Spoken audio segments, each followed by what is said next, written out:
What's up, Notre Dame fans? Your boy SD2 Mike Shaun Davis, Lucky Lefty Network, Patreon, patreon.com/Lucky Lefty Network. Great day, March 7th, the first spring practice, and it is in the books. First things first, health is paramount for this team, this young Notre Dame team, full of talent, though. Pretty much healthy. They come out of the practice healthy. That's a great thing. What stood out? The offense. The offense won the day and stood out. Notre Dame fans, flip a coin. Flat out flip a coin at quarterback. Any of the four quarterbacks in that room can win at Notre Dame. Of course, in the rotation, it looks like C.J. Carr is going to be fourth. He was fourth in every rotation. And it's pretty much they know what they have, and they're going to be very careful with his development. So look for him to be red-shirted and pretty much take the same path that Kenny Minchey took last year. I'm sure he's going to be on scout team, giving the defense problems throughout the year. And then Kenny Minchey is just the most natural thrower in that Notre Dame quarterback room, without a doubt.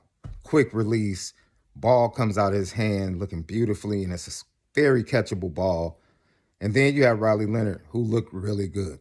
He did. He looked really good. And ladies and gentlemen, I'm here to tell you, I'm doubling down. Steve Angeli has arrived. And when I mean he has arrived, he's not taking any steps back. And I have to tip my cap to Marcus Freeman and the entire offensive staff, because what I saw today looked like an actual quarterback competition. It absolutely looked like an open competition. And to keep it 100, Steve Angeli looked and acted like he was the incumbent and looked like, yo, you're going to have to come take this job from me. That's how he looked. The offensive line, the starters from the Sun Bowl, they were the first group out. And then the second group, the run game is spectacular because the 11 personnel took precedent, the majority of the team reps, and even in some of the drills. And like Mike Denbrock said, he's going to that to open room for the run game. And they were opening up gaping holes in the run game for the running backs. Running backs, we already know that they're deep. They're so deep that running back Devin Ford has been moved to safety. Yeah, ladies and gentlemen, Devin Ford has been moved to safety and worked with the safeties today. And he's getting his feet, planted, I guess you could say. Struggled at times, but you can see that they're going to work him in. He's definitely athletic enough to play the position. Kedron Young, oh my, I'm going to start with him. We already know 4 and 24 are dudes. Kedron Young looks like a plug and play as a true freshman. Oh man, his legs, his thigh, Jadarian Price is known as a workout warrior. And Kedron Young is right there with him right now as a true freshman. Legs just massive, huge legs, huge thighs, huge calves. And the young man is just beating everybody on wheel routes. Just quick, fast movement. The entire running back room, great movement, absolutely great movement. Let's move to wide receiver. My God. My God. Ladies and gentlemen, we had some swap outs with the jerseys 14 and 17. I'll take the swap outs. Cam Williams, Micah Gilbert? Yes, sir. Absolutely. Yes, sir. Love Braylon James. Love Rico. Notre Dame won that swap, in my opinion. Number 10, Chris Mitchell. Ladies and gentlemen, he is a dude. He is a dude. Bo Collins did not participate. Jordan Faison, of course, playing lacrosse, was there. He did not participate. But Chris Mitchell caught every conceivable route that a wide receiver needs to catch. Quick slant, quick out, comeback route, over route, 50-50 contested ball down the sideline. He caught them all today. He's a dude. Like what I saw, and he definitely looks sub 4.4 in person. So, hey, he wasn't blowing smoke when he said, look, you're disrespecting me, calling me a 4.4 guy. Then on top of that, The rest of the wide, Deion Colsey looked good. Jaden Thomas looked good.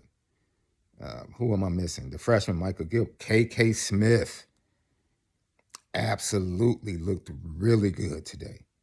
Very quick, speed. Wide receiver room upgraded, and Mike Brown. We'll get to more of this on the show when we recap it with Love. Mike Brown embraces teaching. You see it. He never shuts up. He takes the accountability and responsibility to make everyone better. You have to love it. Defensively, I think that's pretty much the offense. Tight ends, Cooper Flanagan. That's when Cooper Flanagan was running with the ones. We know Mitchell Evans is out hurt. You still have Eli Raridan, Jack Larson, but Cooper Flanagan was the one running with the ones. Just bookmark that. Defensively, the defensive line, stout. I love Botello, Oben, Mills, and Howard Cross. That's a solid starter for, right? Onye, Tyson Ford, Armel Mookum, he didn't practice, but he looks so much bigger. Can't wait to see him get into the rotation. You got Gabriel Rubio. They have depth on that defensive line. And I think they're adjusting to having to face an offensive line that's dealing more in space and more of a zone scheme than what they've been facing the previous 2 years, which was, more counters, traps, power games with Aldrich Estime as running back. Now, defensively, they're having to defend horizontally and vertically. And I think it's challenging to that front seven, but they're going to be better for it. They're absolutely going to be better for it. The pass rush is much better. Kudos to Cole Mullins, who had a good day, and also Josh Burnham. And then, like I said, R.J. Oben and Botello both consistently were able to pressure. I won't say they weren't getting to the quarterback, but the pocket was. It was a good battle. It was a good battle. Tosh Baker struggled a little bit against Oben, and I think Botello got him a couple of times as well. But Charles Jagasaw kept everything on lock. The first two units, really, the offensive line. Ty Chan is now at right guard. Sullivan Absher still working at tackle. They could just move him inside and probably upgrade at the left guard position, but we'll see how things go for the rest of the spring. And then, ladies and gentlemen, as we switch to the linebackers are faster. They're just more athletic and faster. It's evident. Absolutely evident. Drake Bowen come downhill making plays, blitzing making plays. Benjamin Morrison had the play of the day, ladies and gentlemen. Play of the day. One-handed interception down the sideline on the ball that was thrown by Riley Leonard. It was absolutely a fantastic, fantastic play. He's that dude. I will say this. The top four defensive backs are about as smooth of a defensive back group that you're going to see in all of America. Flat out. Clarence Lewis is still working at defensive back. Jordan Clark, Adon Schuler looked fantastic next to Xavier Watts on the first group.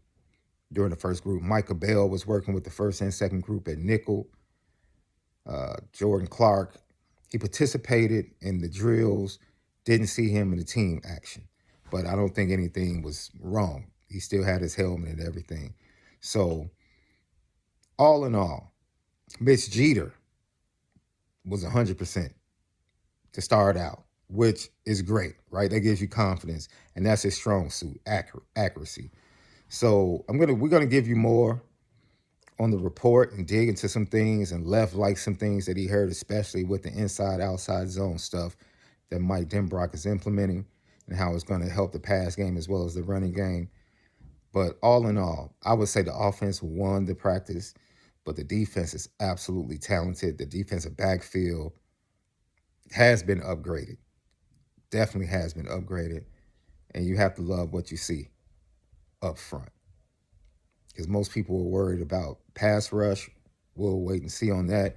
But then the interior of the defensive line, we saw everybody get in. Brendan Vernon, Tyson Ford, Jason Onye, Gabriel Rubio, Donovan Heinisch, everybody. They're really deep. Now, who's gonna rise to the top? We'll wait and see. But absolutely, practice one is in the books. Health, everybody came through. And the team looks so much more talented than previous teams under Marcus Freeman. This has been your practice report right here, Lucky Lefty Reverse Spin, patreon.com/Lucky Lefty Network. To all of our members, you got it first. We'll see you for the full report over at Lucky Lefty Podcast on YouTube.